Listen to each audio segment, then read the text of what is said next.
Alright, ladies and gentlemen, so as we know, this week we got the last remaining two Brave Arsenal weapons, that being the Blast Furnace and the Luna's Howl. As you can tell by the thumbnail, we're going to be talking some hand cannons today, mainly the Luna's Howl, and we're going to be comparing it to its main competition, that being the Zaouli's Bane. This entire season, for legendary hand cannons, the Zaouli's Bane has reigned supreme, with the cool looking Lightfall cannon following a little further behind it. However, a lot of people do not like the Zaouli's Bane reload. So now that we have the Luna's Howl back and better than ever, can it replace your Zaouli's Bane? Free you from the goofy reload? Well, let's find out and let's talk about it. Now, there is one little quirk that this Luna's Howl possesses. It is a 140 RPM, but it is still a precision frame, meaning it recoils like a 180, but has the RPM and damage of a 140. Can definitely be a little clunky, to say the least. All of the Brave Arsenal weapons have a really nice little origin trait and dominability. This will give you 5% grenade ability energy on a light subclass and 5% melee ability energy on a darkness subclass. So if we pull up the Luna's Howl perk pool, of course we are talking PvE here, you're gonna see there are some stuff that's gonna jump out at you here. I think one of the main perks that people are looking at in that third column, my boy,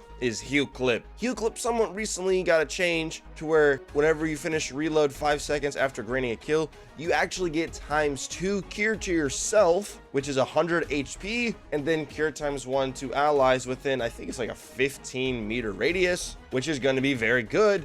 And yes, you can use Heal Clip to proc something like Ember of Benevolence to help speed up your ability regen. This is definitely going to be the main perk people are looking at in that first column, without a doubt. Not going to really recommend Subsistence that much on a hand cannon, although the other decent perk in the third column, at least in my opinion, and one that I'm using in the background gameplay, is actually Enlightened Action, as this will help improve reload speed and handling just by dealing damage. I'll happily take some bonus reload speed on a hand cannon, although yeah, I would definitely like to have Heal Clip in the column 3, but Enlightened Action is a decent secondary option.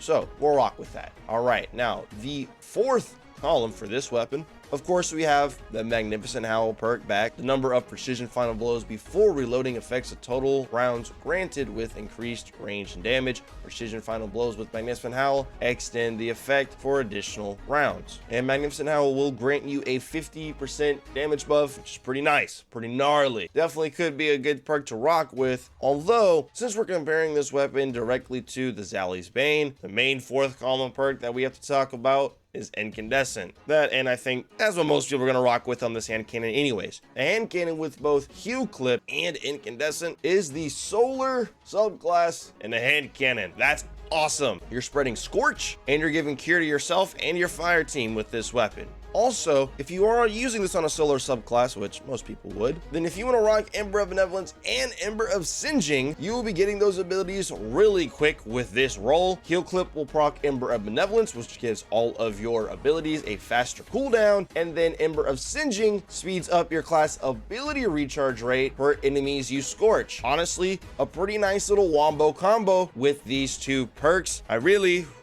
would love to have a Luna's Howl with this combo, because the only thing that this weapon doesn't have that Zaouli's does is explosive payload in the third column, which yes, it is a 15% damage buff, but I feel like the Heal Clip can definitely provide a lot more utility and can be a lot easier to work into a build, for example, like we just talked about. Yeah, I know Luna's Howl does have desperate measures in it, but let's be real here. You're going to try and go with Incandescent or Magnificent Howl without a doubt. Now, the Zaouli's Bane, its main role that everybody likes to rock with, of course, is explosive payload and Incandescent. Its reload speed has been clunky for a minute, but they did somewhat time ago give it a little patch to help speed that animation up, along with giving you the ability to reload cancel, which is definitely nice. However, I do believe that in terms of the sheer value that one of these weapons can provide you, I believe that the Luna's Howl will provide more value to you. Yes, explosive payload is awesome. I love it, especially on hand cannons. But some of the stuff that you can pull off with Heal Clip on the Luna's Howl cannot go without being mentioned.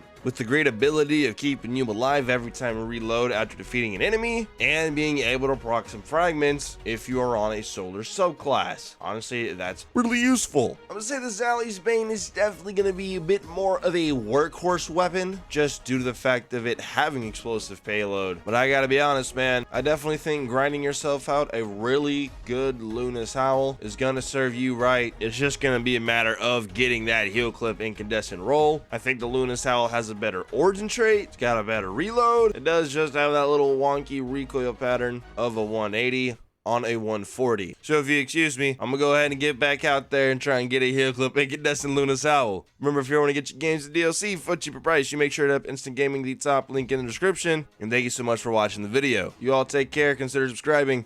We'll see your beautiful faces in the next one. Adios.